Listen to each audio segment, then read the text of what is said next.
This is going to be one of the hardest things that you ever do in cryptocurrency, and that one thing is selling your bags. I'm going to say that again, is selling your bags. You're going to become emotionally attached to so many cryptos, and this is coming from somebody that has round trip hundreds of thousands of dollars. I've also taken hundreds of thousands of dollars out of the marketplace as well. But no matter how long you have been in this space, you are going to feel that FOMO. You're going to feel that greed. You're going to feel that you don't want to detach from that thing and realize those profits because you feel like it's going to keep going. And that's where we really have to detach ourselves from being greedy and then being logical in this marketplace, right? There's a lot of different plays, and I can't pinpoint anything because every situation is different. Every scenario is different. Right? You could have bought it in the bear market. You could have bought it in the middle of the bull. You could have bought it at the top of the bull. And all of those things are going to factor into your overall decision of whether or not you are going to sell your bags. Other scenarios, right? Like meme coins. We know for a fact that these things are not utility tokens. They are here for a short period of time where you can extract profit from that. But for some reason, people like sitting in these bags and hoping for that moonshot of seeing that P&L on the screen, which is profit and loss, right? Because it's so easy to go on Discord and Twitter and put all this dopamine inside of your mind that, oh my gosh, they just made 200 grand. Oh my gosh, they just made like 500 grand. Oh my gosh, they just made $1 million. That can be me. But the way you need to be looking at it is that you need to be hopping like a frog to different leap pads. After you get on this leap, or what is it called? Lily pad, whatever the freak is called. You know what I'm talking about. Those things they be hopping on. But when they get on that thing, right, you need to extract as much as you can from that before that thing sinks. And then you hop onto the next one before that thing sinks. And then you hop onto the next one before that thing sinks. And when I say sinking, I'm talking about your profit or your portfolio, the money that you see on the screen going to zero. If you just took $1,000 and put it into something and you got $10,000 out, you have to put it into perspective. It's so easy to get money in cryptocurrency and see a number on the screen and not take it and realize it. In fact, I think the best way to shift your mindset on that is after you get a significant amount of profit, take that profit and then go buy yourself something. Make it real, make it tangible, and start to paint the different things that you can do in your mind with that cash flow, right? This is all about freedom. And this is all about options and creating maximum possibilities for ourselves so that way we can do anything and everything that we want. And I don't know your situation. That may be breaking away from a 9-to-5 job, which is nothing wrong with that. I started off in Sonic Drive-Thru. Marty, he started off in Harris Teeter. He was also cutting lawns. We were both doing blinds. I did a lot of sales and customer service. There's nothing wrong with that, right? But if you don't want to be in that situation, there is something wrong with not changing your situation and realizing those profits for yourself so that way you can do other things, right? In The Richest Man in Babylon by George S. Clayson, if you haven't read that, you need to go read that because one of the principles inside of them, the main idea in there is that a part of all you earn is yours to keep, right? And you may be saying to yourself, well, what the hell are you talking about? Everything I earn is mine to keep. Well, that's not necessarily true. Because you have to pay bills, you have to pay your water bill, you have to pay your electric, you have to pay your internet, you have to pay your insurance, you have to pay for your car if you have a car note, you got to get gas, you got to get food, you know, you want to go have fun, you want to go do all these things, but what are you actually keeping for yourself so that way you can invest in other things where your money is making money for you?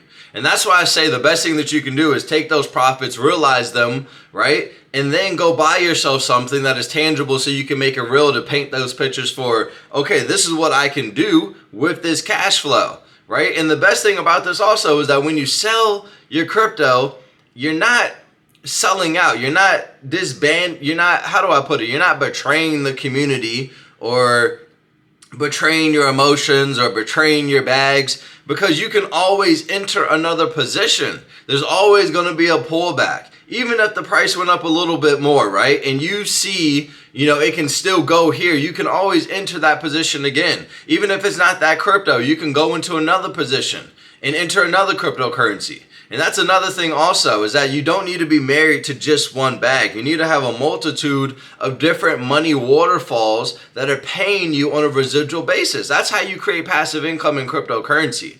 You invest into multiple things because not everything moves the same, right? This coin may be rocketing and going off, and this coin may be stable, like XRP. XRP is a very stable coin, right? It does its own thing, kind of.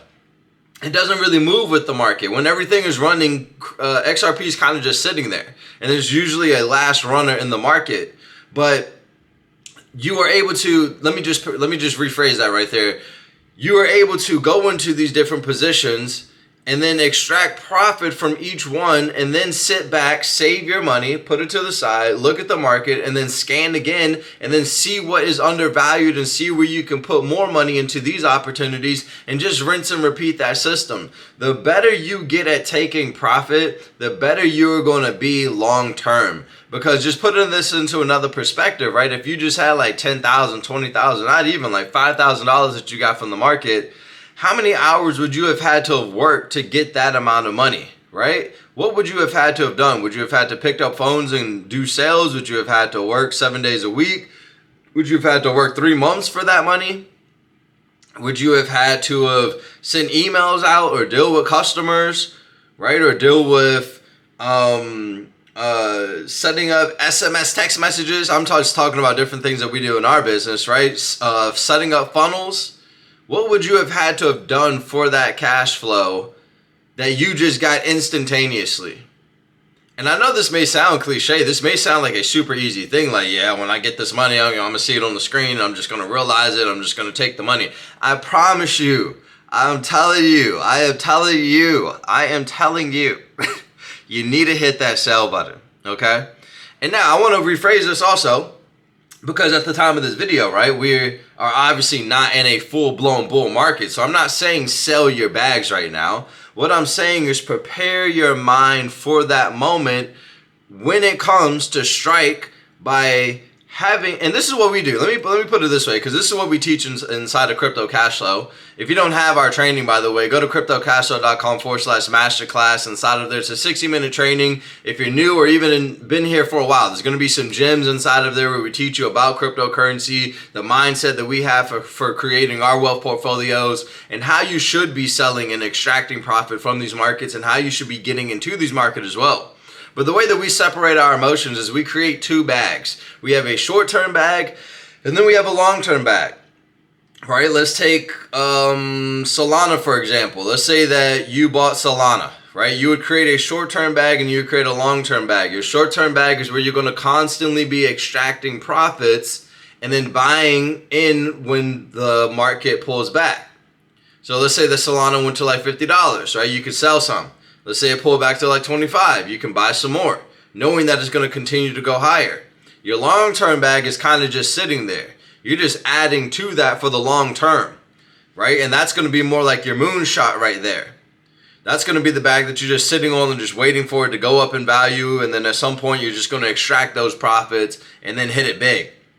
But your short-term bag is going to build that discipline for when that moment comes. So when you see something big on the screen, you're like, oh, that's an easy decision. I'm going to snatch that up because I know the freedom and options that it can bring me. It could buy me a house. It could buy me a car. It could buy me food. It could buy me clothes. It could buy me healthier options like this, a protein shake right here. Something so simple. Some people don't have access to these things. Some people don't like to go to, or some people can't go to the more expensive stores, right? I don't think Trader Joe's is expensive, but some of like the Whole Foods and stuff like that to get holistic things that are going to help them improve their body and improve their mind, right? And put healthier options inside of themselves. These are things that we don't think about. What if you have a hobby, right? What if you just want to be a gardener? What if you just want to ride horses like me? I want to ride horses. I just want to ride horses all day. What if you just want to plant trees, right? I don't know what you want to do. But crypto can change that for you if you realize those profits and if you take them off the screen and stop looking at them as just virtual numbers and start realizing that these are tangible things that can change your freaking life and your whole existence and everybody around you if you make the decision to realize it and take it. And I'm saying that a lot because I'm telling you, sell your bags, sell your bags, sell your bags, sell your bags. And I'm going to keep repeating that. In every single video that we probably create, you're probably going to hear that a lot. That you need to be taking profit off of the table. Because if you don't get into the practice of taking profit off of the table, I promise you, you're not going to realize those profits at the end of the bull market. Because this is what happens also, is that you're going to see these big amounts on the screen, right? And then crypto doesn't just do this. And it doesn't just do this. sometimes, most of the time, it's doing this, and it's always giving you hope that it's going to go back up. It's going to go back up, right? Like, let's say that we're at the top of the bull market. A perfect example, actually, like Bitcoin was at like 60-something thousand dollars, right? And then it came down. People who didn't sell their bags are like, okay, it's going to keep going. We're going to get to 100K eventually. It goes back up close to 60-something thousand dollars, gives you that little slither of hope that you're going to be okay. And then it crashes back down and creates another lower high. And then it goes back up some more, gives you another slither of hope that you're going to potentially be able to get where you just were back out of your portfolio. And then it slams down some more. And then you eventually get to the point where this thing just keeps on teeter-tottering on down. And you're like, okay, I'm tapping out.